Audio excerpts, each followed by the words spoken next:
दोस्तों, आज मैं आपको एक नई कहानी सुनाने जा रही हूँ जिससे हमें ज़रूर कुछ न कुछ सीखने को मिलेगा, जिसका शीर्षक है लगन।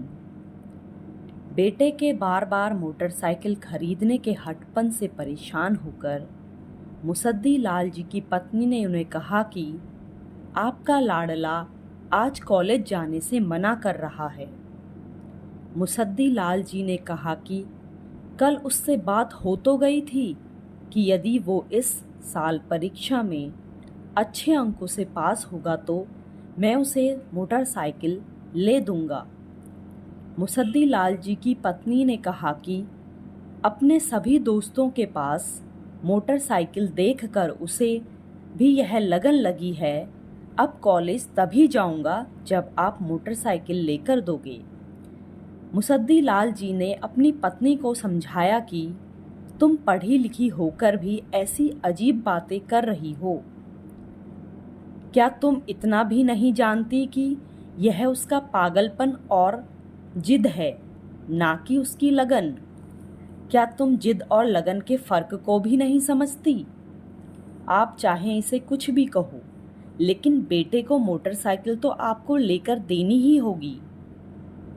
मुसद्दी लाल जी ने भी कह दिया कि ठीक है, मैं उसे मोटरसाइकिल तो ले देता हूँ, लेकिन उसको एक बात अच्छे से समझा दो कि यदि पास हो गया तो उस पर बैठकर कॉलेज जाया करेगा, और यदि फेल हो गया तो फिर उसी मोटरसाइकिल पर बैठकर सारी कॉलोनी में दूध बेचेगा।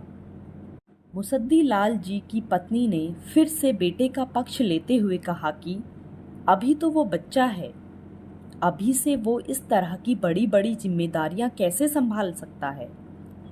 जब थोड़ा समझदार होगा तो धीरे धीरे सब कुछ करना सीख लेगा। मुसद्दी लाल जी ने पत्नी को चुप करवाते हुए कहा कि वो तुम्हारी नज़रों में तो हमेशा बच्चा ही रहेगा। क्या तुम जानती हो कि एक अंधे आदमी की सिर्फ एक ही चाह होती है कि वो किसी तरह इस दुनिया को देख सके। एक बहरे व्यक्ति की इच्छा होती है कि वो सामने वाले की बात को सुन सके।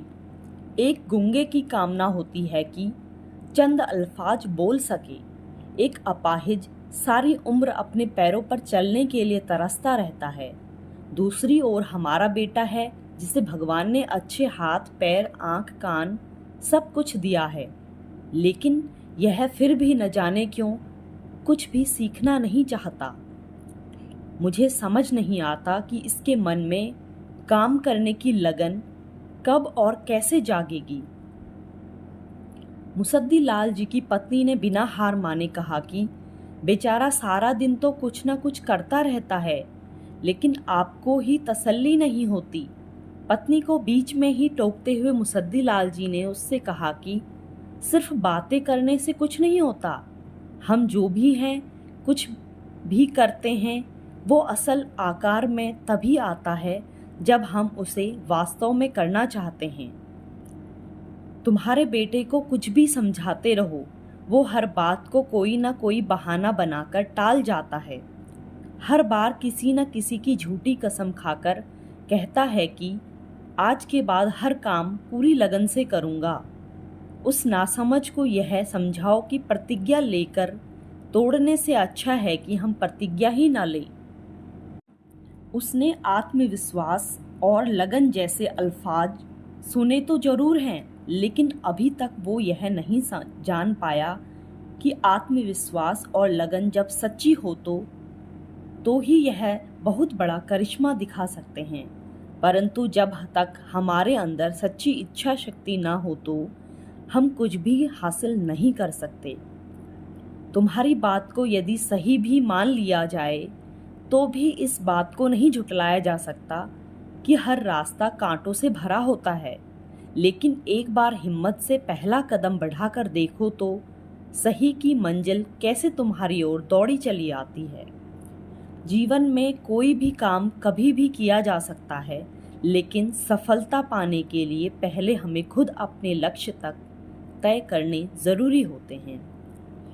जिन लोगों के इरादों में हकीकत होती है, आसमां भी उनके सामने झुकने को तैयार हो जाता है।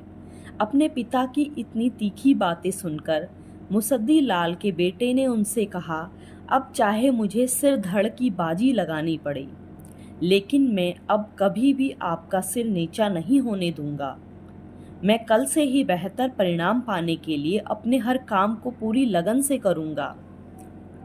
मुसद्दी लाल जी को एक तरफ बहुत हैरानगी हो रही थी कि आज मेरे बेटे को ऐसी कौन सी बात दिल को भा गई है जिससे उसके खून में जोश उठ रहा है। फिर भी उन्होंने बेटे को रोकते हुए उससे कहा कि सिर्फ कमली ओढ़ने से कभी कोई फकीर नहीं बन जाता। तुम कल की बात कर रहे हो, कल किसने देखा? जो कुछ भी करना हो उसे कल से नहीं आज से ही शुरू करना सीखो। मुसद्दी लाल जी मन ही मन यह सोच रहे थे कि हर समय इधर उधर झक मारने वाला मेरा यह नालायक बेटा क्या सच में मेरे मन की बात को समझकर हाथ पांव मारने में कामयाब होगा? अपने पिता के चेहरे के भावों को देखते हुए मुसद्दी लाल जी के बेटे ने कहा कि आपको शायद यह लग रहा है कि मैं आपके साथ कोई मजाक कर रहा हूँ, लेकिन ऐसी बात बिल्कुल नहीं है। मैं अच्छे से जानता हूँ कि रुकावटों के बावजूद आगे बढ़ने और दुखों को हंसी से झेलना ही जिंदगी है। कुछ कल तक भविष्य था, वह अब हो रहा है। जो अब हो रहा है वह अतीत बनता जा रहा है। इसलिए चिंता करने से क्या फ़ायदा? कभी भी किसी भी संघर्षशील व्यक्ति की असली परीक्षा मुसीबत पड़ने पर ही होती है, और मेरा वो समय अब शुरू हो चुका है। अब तो आप मुझे जल्दी से आशीर्वाद दो ताकि मैं अपने मकसद में सफल हो सकूं। मुसद्दी लाल जी ने बेटे को सीने से लगाते हुए कहा, बेटा मेरा आशीर्वाद तो हमेशा तुम्हारे साथ है, परंतु एक बात सदा याद रखना कि किसी को भी सफलता बातों से नहीं बल्कि परिश्रम और लगन से मिलती है। मेहनत और लगन के बल पर ही कठिन से कठिन लक्ष्य पाने के साथ उसकी एक नई परिभाषा लिखी जा सकती है। मुसद्दी लाल जी के प्रेरणादायक विचारों को अच्छे से ग्रहण करने के बाद हमें यही सीखने को मिलता है कि कोई भी कार्य एक दिन में सफल नहीं होता। किसी भी छोटे से पौधे से फल की इच्छा रखना मूर्खता से अधिक कुछ भी नहीं होता। सफल लोग अपनी सोच को इस तरह से बना लेते हैं कि उन्हें हर चीज़ सकारात्मक व खूबसूरत दिखाई देने लगती है। जिसके पास सफलता पाने की चाह और लगन नहीं है, उसकी मदद तो भगवान भी नहीं कर सकते। जिस व्यक्ति के पास लगन है, फिर उसे सफल होने के लिए किसी और चीज़ की आवश्यकता नहीं होती। धन्यवाद मुझसे जुड़े रहने के लिए। मैं फिर आपके समक्ष प्रस्तुत होंगी एक नई कहानी के साथ जो बहुत ही प्रेरणादायक व रोचक होगी। अब मैं आपसे विदा लेती हूँ। बाय।